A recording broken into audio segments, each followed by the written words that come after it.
will hear a number of different recordings and you'll have to answer questions on what you hear. There'll be time for you to read the instructions and questions and you'll have a chance to check your work. All the recordings will be played once only. The test is in 4 sections.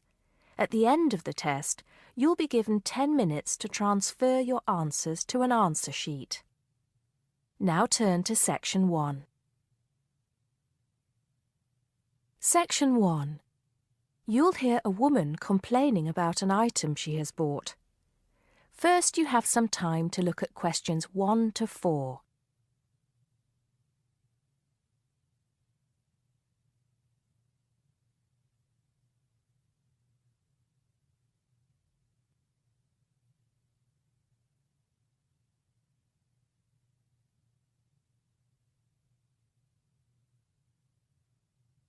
You'll see that there is an example which has been done for you.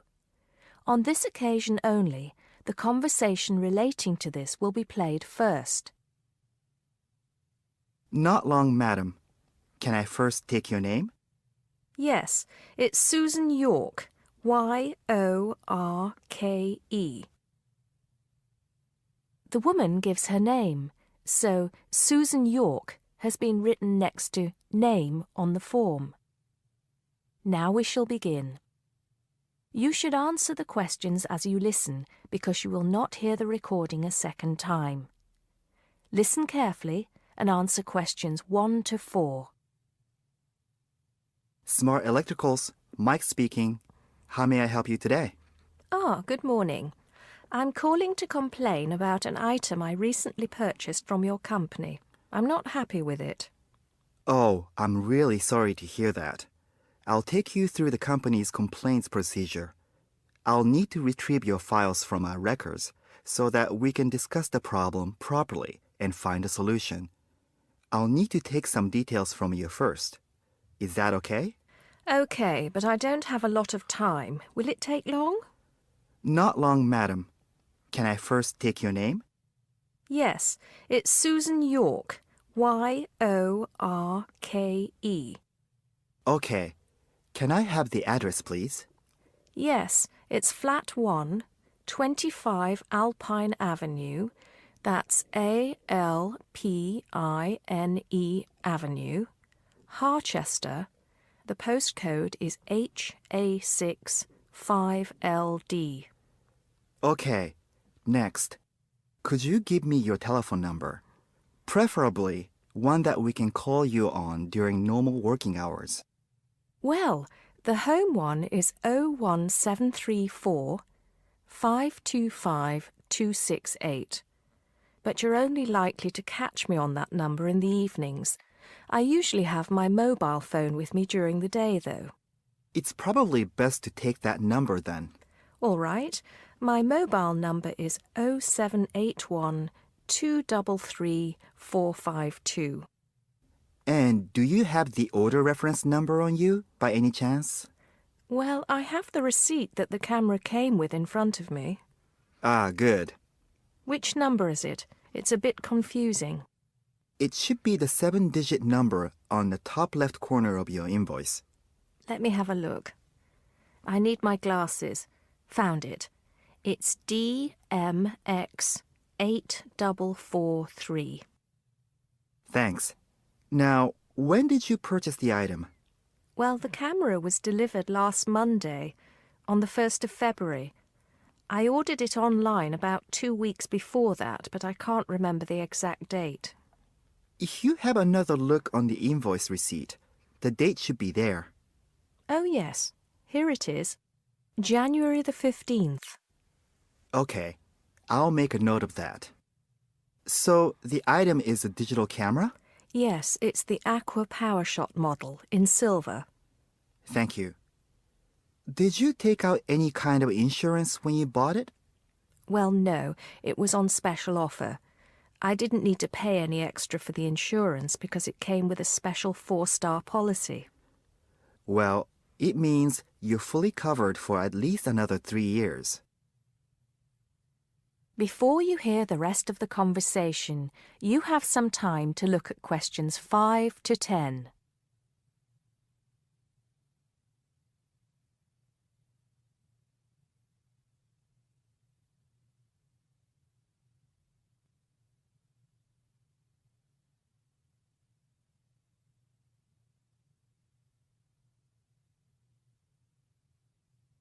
Now listen and answer questions 5 to 10. Right. What is the problem? Yes, the first thing is that it came with one memory card in the box when there were supposed to be two. Oh dear. I'm terribly sorry about that. It must have been an oversight in the packing department. I can do something about that straight away and get one sent out to you. Well, that's not the only thing. I bought it as a present for my niece because she loves swimming. It said on the website that it was waterproof, but when she took it on holiday and tried to use it underwater, it got ruined because water got into the lens. You can imagine how disappointed my niece was. I certainly can. Were those the only problems? No, there was one other thing. It came with a case to protect it. When I opened the box to take the case out, I saw that it had a big scratch on it. We're really sorry about that. I can offer to have the camera repaired for you. In the event that it can't be repaired, we'll send you a replacement. I don't think so. Seeing as it was faulty in the first place, I wouldn't want another one. I think I'd rather have my money back. Can I get a refund? Yes, of course. If you send it back to customer services, I'll make sure it's dealt with. Thank you very much. That is the end of section 1. You now have half a minute to check your answers.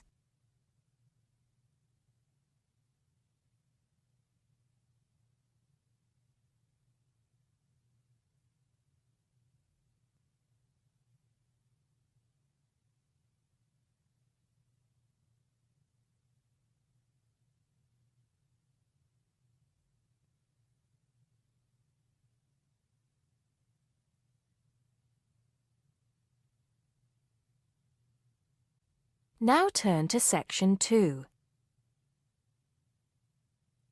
Section 2. You'll hear a tour guide talking to a group of visitors about Bestley Castle. First, you have some time to look at questions 11 to 15.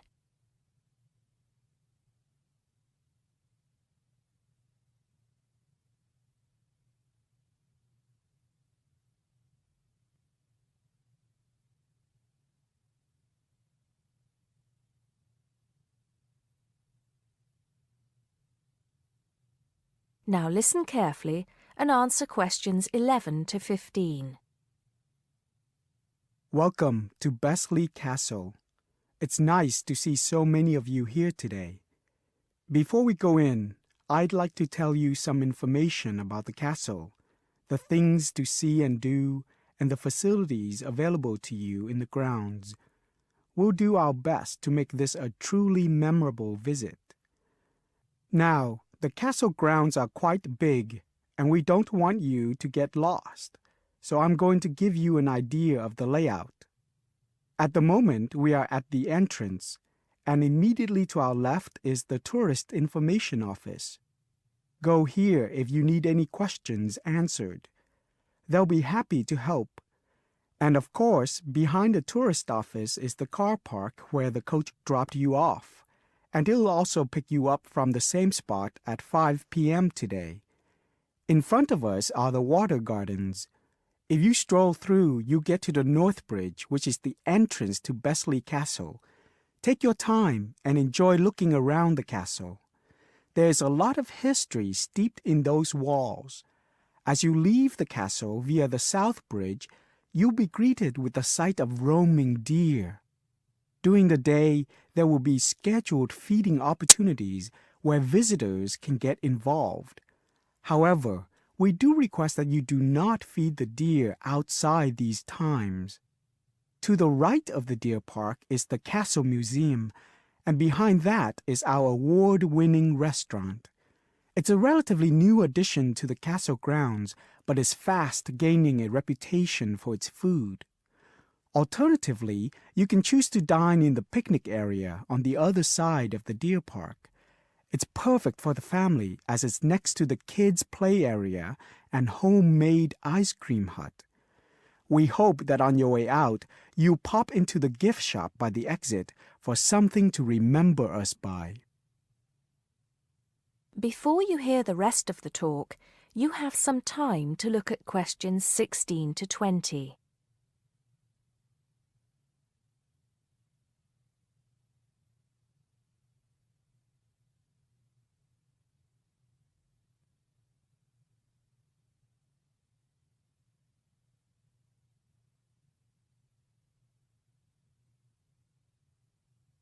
Now listen and answer questions 16 to 20. Admission to the grounds is free for all. That includes the museum, gardens, and picnic area. There is an admission fee for the castle, which is £6.50 for adults, with a 10% discount for students and retired people. Children under the age of 16 pay half adult price, and under 8 go in free. There are many spectacular events throughout the year, and for most of them, there's also an admission fee.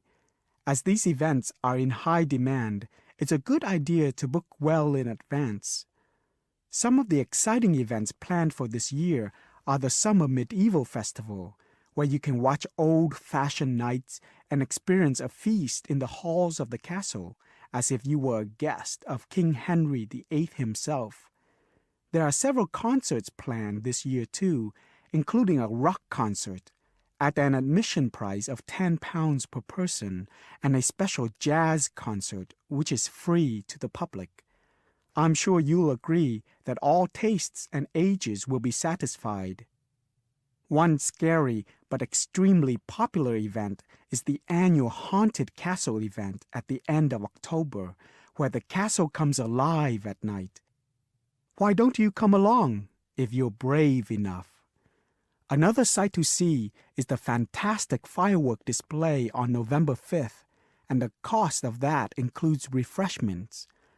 We also have a long tradition of raising money for charity.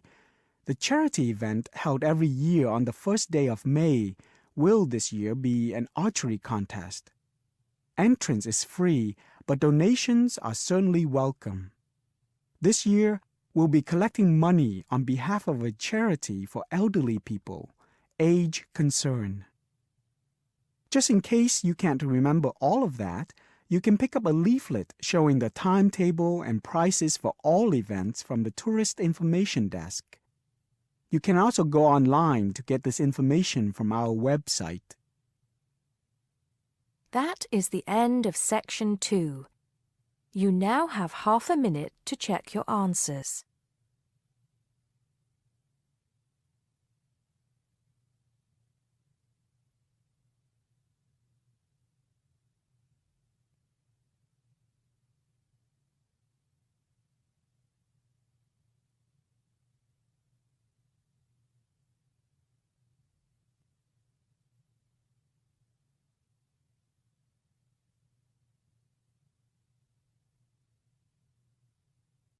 Now turn to Section 3.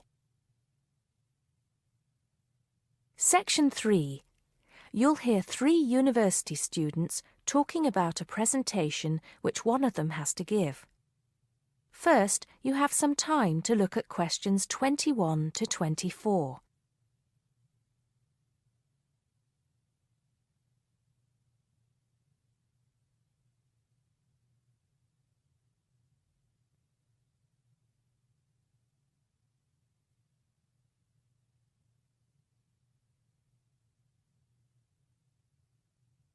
Now listen carefully and answer questions 21 to 24. Hi, Joe. Hi, Isabel. Hi, Paul. Oh, hi, Paul. I've heard you've been stressing out about your presentation on art. I am. Are you still going to talk about the different types of art? Yes. Well, I was planning to, but there's so much stuff on the subject that I'm finding it difficult to put it all into one short presentation. Huh. I usually have the opposite problem. There's nothing worse than going blank, forgetting your words in front of a group of people. Well, the problem is that I don't know how to organize what I want to say in the presentation. Well, you know everything there is to know about the subject. It's just a question of selecting what you want to talk about. Well, there's a lot to discuss about the different periods in art. That's a good way to start. Then you can bring in how specific types of art were popular in each period. Yes, like how sculpture was popular in the classical period and paintings were popular in the Renaissance period. And how now a wide variety of media are used to create modern art. As long as you keep it concise, because it's a large area, there's so many periods and movements in art, and you don't want to just list them one by one. I agree. An explanation of the movements and periods in art wouldn't be too long. You're right. I need to just pick out some key points. Just mention the periods quickly so that I can move on to the real topic of the presentation. Yes, the variety of art, like sculpture, paintings, installations. I have an idea. Why don't you prepare a timeline to show to the class? That would be a nice visual, and it would focus your ideas so you don't get too sidetracked. Great idea. It would certainly cut down on time. Right then, where are we? You'll begin with a very short introduction to the historical periods of art. Then, you'll talk about popular types of art within these periods. That's sorted. Maybe you could also mention some key works of art in each period, like the Venus de Milo statue or the Scream by Edvard Munch, and give some interesting facts on them. That's not a bad idea, because it does give people a frame of reference when I talk about specific kinds of art. After giving a historical context, I should really talk about different forms of art, shouldn't I? Yes, you should. After that, you can conclude with a question on what is considered to be art. Now, that would be really interesting. Yes, comparing the traditional views of art with modern views. Exactly. I think I'll have a collection of pictures, including famous pieces of art from classic to modern, projected on the wall, like the Mona Lisa, and some pop art, and ask people whether they think it's art or not. Before you hear the rest of the conversation, you have some time to look at questions 25 to 30.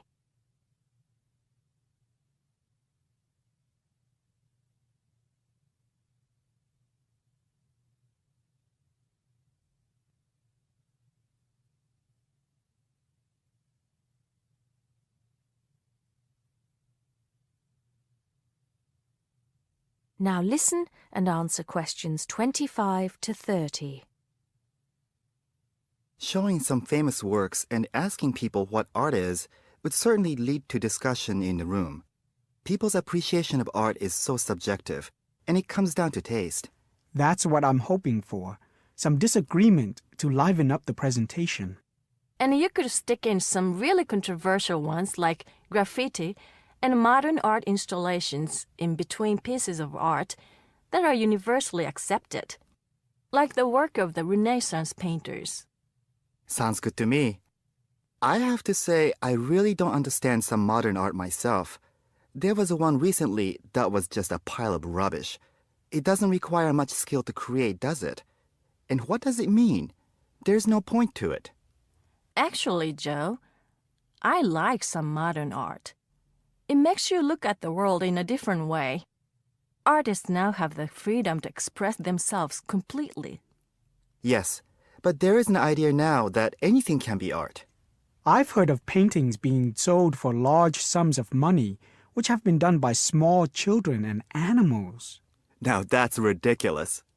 Oh, you could find one of those paintings and put it in your presentation, couldn't you, Paul?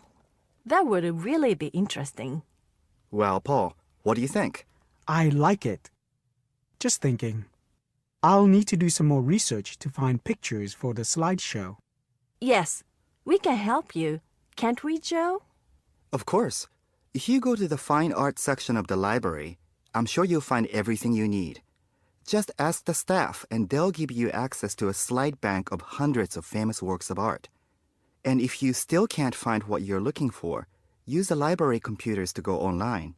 There are lots of images on the internet. Of course, you'll need to use a search engine like Google, but it's dead easy. Thanks, guys. I'm feeling much clearer about the project. Your ideas have been really useful. I think I should end with a quote of some kind by a famous artist. What do you think?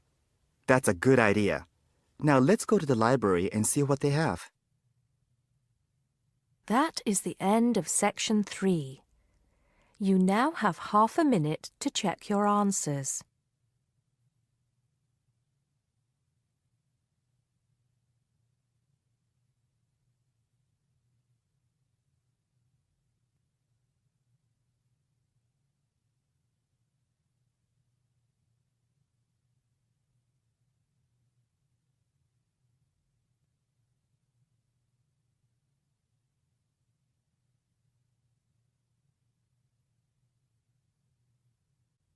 Now turn to section 4. Section 4. You'll hear a lecturer talking to students about languages. First, you have some time to look at questions 31 to 36.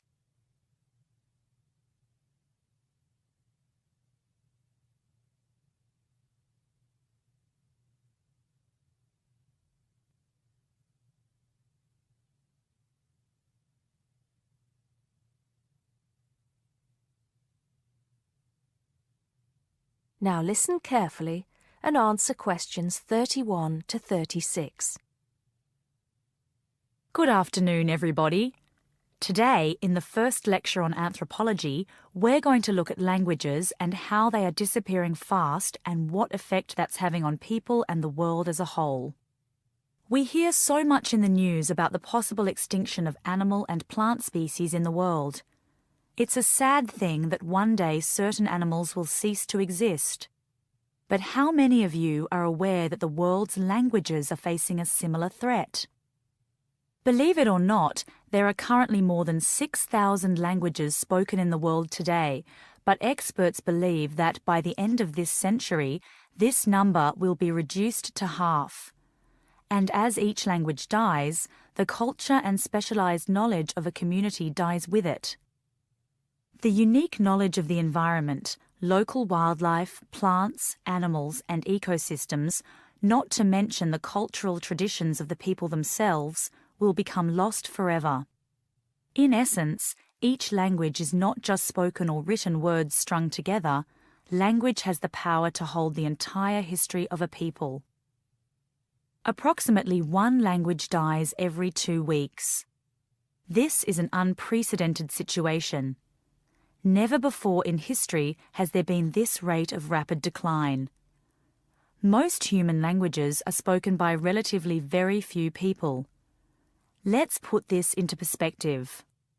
The Ethnologue, the leading authority on the world's languages, has put together a list of every living language known to man. There are over 6,500, of which 6,000 have available population figures.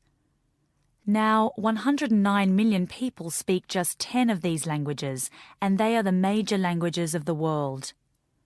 At the opposite end of the scale, there are minority languages which are only spoken by a few people, and that's what this chart is illustrating. The number of languages is represented on the vertical axis, and the total number of languages that make up this group is an astounding 1,619. For each of these smaller language groups, the population range of speakers goes from 1 to 999. Even more incredible is the fact that out of these small languages, over 200 of them have a speaker population ranging from just 1 to 9. Imagine only 9 people speaking your language in the whole world, or even only 1 or 2 people. Now, let's think geographically. In total, there are 516 languages that are nearly extinct, where only a few members of the older generation survive. When they die, the language will die with them, lost forever.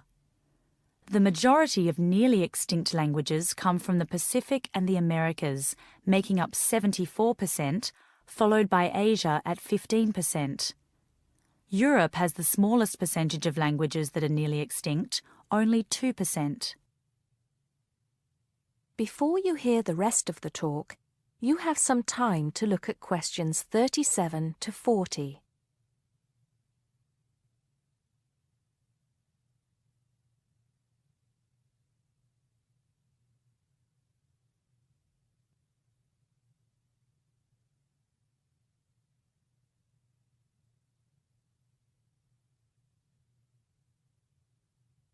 Now listen and answer questions 37 to 40.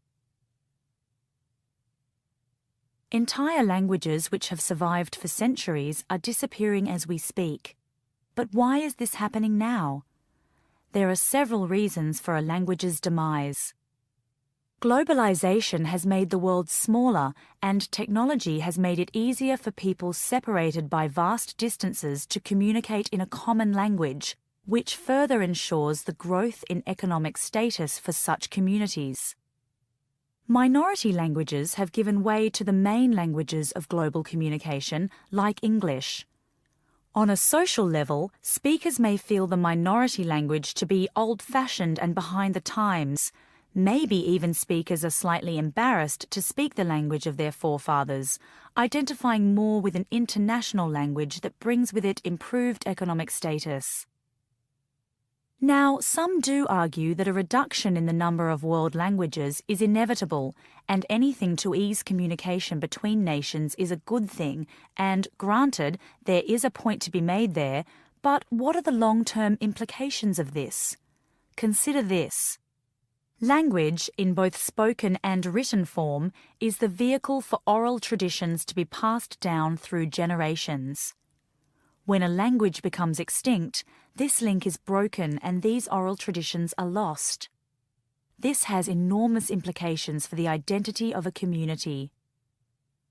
We can't stop the changes that are happening in the world, but we can try to keep languages alive through language maintenance programs and by documenting languages before they disappear, so they can be studied and maybe even resurrected in the future. It's also important to remember that many people who speak threatened languages can neither read nor write. Helping them become literate goes a long way towards protecting the language. Preserving a language is not easy, but there have been exceptional cases where languages have been brought back to life. In Ireland, Irish Gaelic, once a dying language, through national determination is now spoken by 13% of the country's population. We'll go into what happened there in more detail in my second lecture. That is the end of section 4. You now have half a minute to check your answers.